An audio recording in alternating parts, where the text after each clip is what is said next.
सुबह के करीब 7 बजे बुरहाड़ी की एक नॉर्मल गली में दुकान वाले शटर्स खोल रहे थे। लोग दूध लेने जा रहे थे, बच्चे स्कूल जाने की तैयारी कर रहे थे। लेकिन उस गली के एक घर के अंदर ऐसा कुछ था जो पूरे इंडिया को शॉक करने वाला था। एक ही घर में 11 लोग डेड मिले, और सबसे अजीब बात, उनकी बॉडीज एक अजीब पोजीशन में लटक रही थी, बिल्कुल किसी रिचुअल जैसे। लेकिन यह सिर्फ एक क्राइम स्टोरी नहीं है, ये कहानी है एक फैमिली की, एक नॉर्मल फैमिली जो धीरे धीरे रियलिटी से दूर चली गई। दोस्तों, मैं बड़ी मेहनत से आपके लिए highly informative two D animated stories बनाता हूं। तो अगर आप हमारे एनिमेटेड भैसाब चैनल की स्टोरीज एंजॉय कर रहे हैं तो हमारे चैनल को सब्सक्राइब कीजिए और हमारी लेटेस्ट वीडियोस की नोटिफिकेशंस के लिए बेल आइकन दबाना मत भूलना। दिल्ली के बुराड़ी एरिया में रहती थी द बठिया फैमिली में टोटल 11 लोग थे, जिनमें बच्चे भी शामिल थे।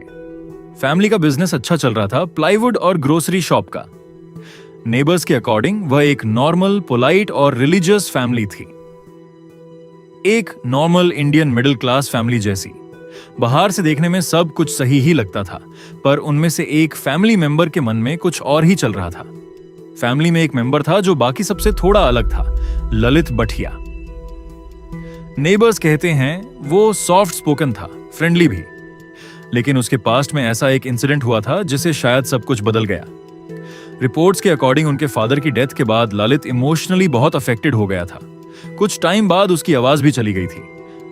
डॉक्टर्स एग्जैक्ट रीजन क्लियर नहीं कर पाए, लेकिन फैमिली बिलीव करती थी कि स्पिरिचुअल प्रैक्टिसेस और प्रेयर्स की वजह से ललित रिकवर हुआ, और शायद यहीं से स्टोरी एक डेंजरस डायरेक्शन में मूव करने लगी। जब पुलिस घर के अंदर इन्वेस्टिगेशन कर रही थी, उन्हें कुछ डायरीज मिली। नॉर्मल डायरीज नहीं, डिटेल्ड हैंड रिटन नोट्स। उन डायरीज में फैमिली के 11 लोगों के नाम मेंशन थे, और उनमें लिखी हुई चीजें इन्वेस्टिगेटर्स को डिस्टर्ब करने लगी। पेजेस में रिचुअल्स लिखे थे, इंस्ट्रक्शंस, मेडिटेशन टेक्निक्स, बट तपस्या। और सबसे शॉकिंग पार्ट, नोट्स का टोन ऐसा था जैसे कोई फैमिली को गाइड कर रहा हो। फैमिली के लोगों को ऐसा लगता था कि ललित के थ्रू उनके डेड फादर उनसे कम्युनिकेट कर रहे हैं। एक्सपर्ट्स के अकॉर्डिंग ये कोई टिपिकल ब्रेन वॉशिंग नहीं थी। सब कुछ धीरे धीरे हुआ कई सालों में। ललित अलेजिडली फैमिली का स्पिरिचुअल सेंटर बन गया।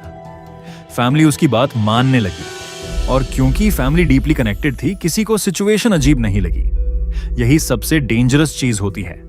कभी कभी विक्टिम्स को खुद भी रियलाइज नहीं होता कि वो कितनी गहराई तक जा चुके हैं और अंधविश्वास को मानने लगे हैं।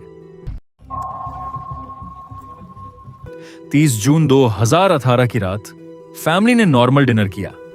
नेक्स्ट डे एक फैमिली एंगेजमेंट भी प्लान थी। सब कुछ नॉर्मल सा ही था, लेकिन उस रात कुछ बहुत भयानक होने वाला था।